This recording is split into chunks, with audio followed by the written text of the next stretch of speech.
जब मिली नज़रें उनसे तो धड़कने लगा था दिल, शर्माने लगी थी निगाहें। फिर समझ नहीं पा रहा था कि अब आगे क्या करूं, इसलिए पूछा खुदा से कि बताओ अब मैं क्या करूं।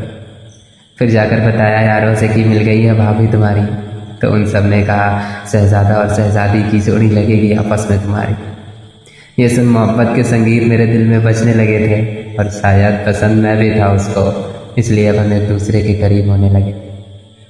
और ये मेरी पहली पहली मोहब्बत थी, इसलिए समझ नहीं पा रहा था कि अब आगे क्या करूं। इसलिए यारों से पूछा कि बताओ अब मैं क्या करूं।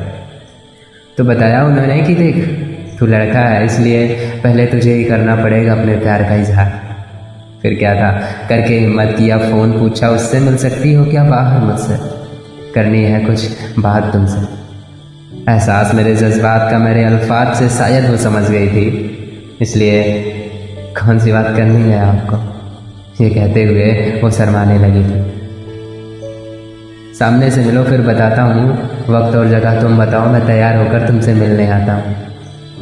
ठीक है बोलकर रखा फ़ोन। उसके बाद उसने लगाया अपनी सहेली को फ़ोन और बोली कि लगता है आज कुछ नया होने जा रहा है।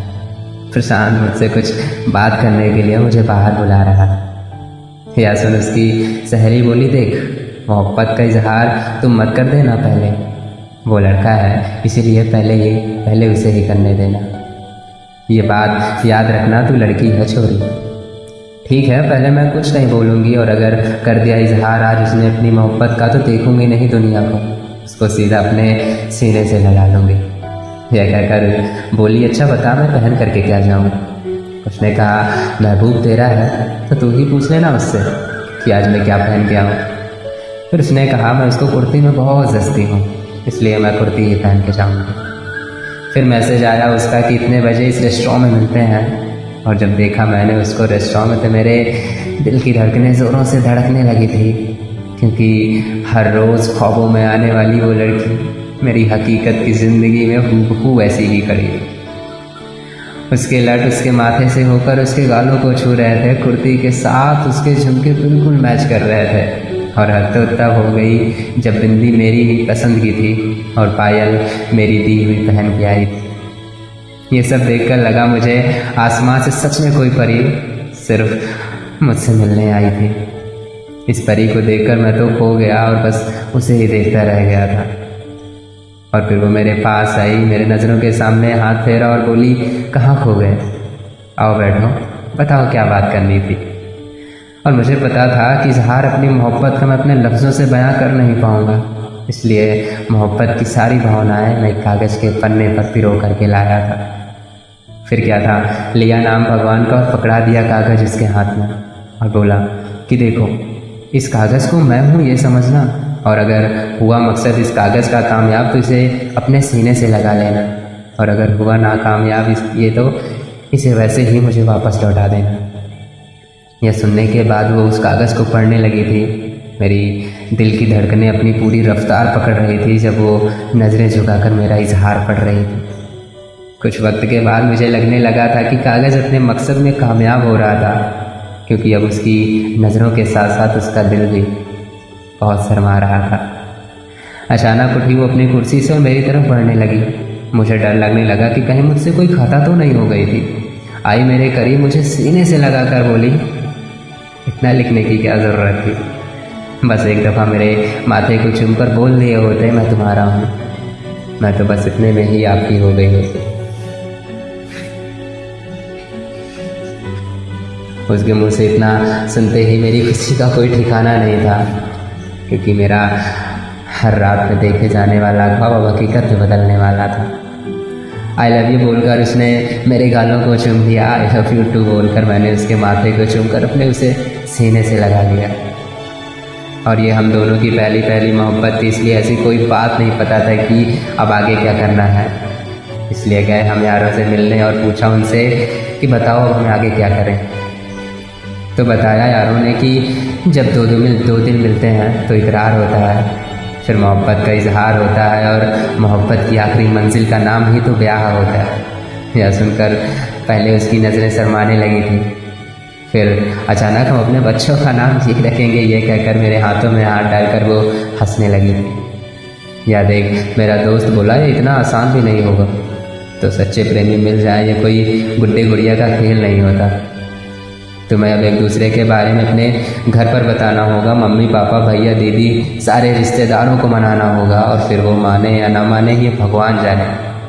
तुम्हें अब उनकी हाँ का इंतज़ार करना हो जाएगा। यह सुनकर वो बोली, मेरी फैमिली ओपन माइंडेड है, लव मैरिज के लिए मान जाएंगे। यह कहकर उसने मुझसे कहा, मैं आज अपने घर में आपके बारे में बात करूँगी। यह सुनकर मेरे दिल में फिर से खुशी के संगीत बजने लगी थी, क्योंकि मेरी मोहब्बत अपनी मंजिल के करीब होने लगी थी। फिर क्या था, कई सबसे पहले अपने मम्मी के पास दिखाकर मेरी तस्वीर पूछी उनसे कि मम्मी ये लड़का कैसा है। मम्मी बोली, अच्छा है, पर तुझे इससे क्या करना है। फिर धीमी आवाज़ में उसने कहा, मुझे इससे शादी करना है। यह सुन मम्मी हैरान हो गई थी। उनको नहीं पता था कि अब उनकी बेटी भी जवान हो गई थी। ये कैसी बातें कर रही है तू? लड़का कौन है, कैसा है, करता क्या है? अच्छा ठीक है, अभी रहने दो, पापा आएंगे तो उसके बारे में बात करेंगे। और अब था पापा के आने का इंतज़ार, और होने लगी थी शाम से रात। फिर जब आए पापा तो मम्मी ने बता डाली उनको सारी बात।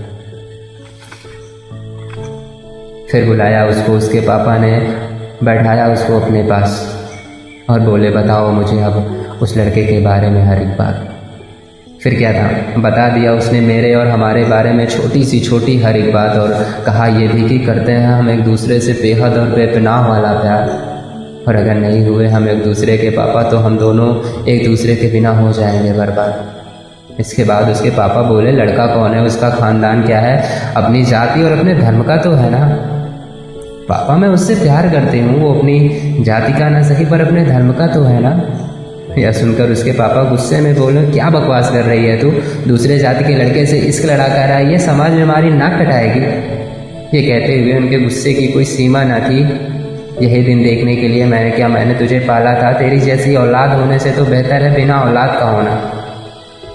यह सब सुनकर उसको कुछ समझ नहीं आ रहा था। उसके पापा के गुस्से के आगे उसका ख्वाब अब चकनाचूर होता दिखाई पड़ रहा था। फिर भी करके हिम्मत बोली, पापा उसके बिना मैं जिंदा तो रहूँगी मगर जी नहीं पाऊँगी। यह सुनकर उसके पापा ठहर गए थे। बेटी से गुस्सा थे मगर घर की इकलौती लड़की थी, इसलिए प्यार भी उससे सब बेशुमार करते थे। फिर भी ना जाने जात की बीमारी कितनी खतरनाक है, इसके आगे ये पहली नहीं, पता नहीं कितनी मोहब्बतों ने मानी अपनी हार।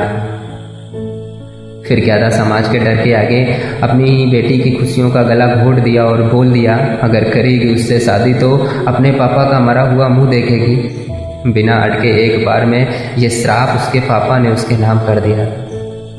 यह सुनते ही मानो उसके जिस्म के दो हिस्से हो गए थे। शायद मौत के आने से पहले ही मोहब्बत की जुदाई के डर से मौत से उसके दर्शन हो गए थे। फिर उस रात न उसकी कोई कॉल आई, ना आया उसका कोई मैसेज। यह सोच सोच कर मैं परेशान था कि आखिर क्या हुई होगी बात। परेशान था मेरा मन तो उठा ही मैंने अपनी कार, पहुंच गया मैं उसके गांव। बेचैन था मेरा दिल जानने के लिए उसका हाल, क्या गलत है क्या सही है। बिना किए परवाह मैं लांग गया उसके घर की दीवार और पाइप पकड़कर चढ़ गया मैं उसके पास। जब देखा उसको तो मेरा दिल बैठ सा गया था। रो रो कर उसने अपना हाल बेहाल कर लिया था। जब देखा उसने मुझे तो लग कर गले मेरे रोने लगी थी और रोते रोते मुझे अपनी हर दास्तां सुनाने लगी थी। लगाया मुझे इतनी कस कर के गले मानो कोई बच्चा रो रहा था अपनी माँ के लिए। यह सब देखकर मैं समझ गया था मेरा प्यार पूरा हो करके भी अब अपना दम तोड़ने वाला था। यह सब मैं समझने की कोशिश में ही था, तभी उसने बोल दिया, मुझे माफ कर दो मुझे खुद से जुदा, मुझे मेरे हाल पर छोड़ दो। नहीं चल सकती मैं सबको छोड़कर आपके साथ, हुई अगर मैं आपके करीब तो हो जाऊंगी मैं अपने ही परिवार से जुदा, और हो जाऊंगी मैं अपने ही पापा के मौत की गुनहगार। ये सब सुनकर मानो मेरे जिस्म से मेरी रूह अलग हो गई थी, और इस खुदा की सबसे प्यारी चीज़ है अब ये बात मेरी नज़रों से उतर गई थी। और देखता रहा नज़रों में नज़रें डालकर उस मूर्ति से वो खुदा मेरी बेबसी को। और मूर्ति में ही बसा रहा, जबकि मेरी बेबस आवाज़ें उसे पुकार रही थी। सिर्फ एक जिद ने 2 दिल को उजाड़ दिए थे। इस जात की आंधी ने न जाने कितने घर को उजाड़ दिए थे। इज्जत की झूठी शान के खातिर बेबस हो गए थे हम दोनों, और मोहब्बत के नाम पर बस जुदा हो गए थे हम दोनों। जुदा हुआ था मैं सिर्फ मोहब्बत से, ना जाने मैं खुद से कब जुदा हो गया था। और कहने को तो हम दोनों ही हिंदू थे, मसला ये छोटी बड़ी जाति का हो गया था। बस इसीलिए मैं उस दिन से खुदा और खुद दोनों से जुदा हो गया था। बस इसीलिए मैं उस दिन से खुद और खुदा दोनों से जुदा हो गया था।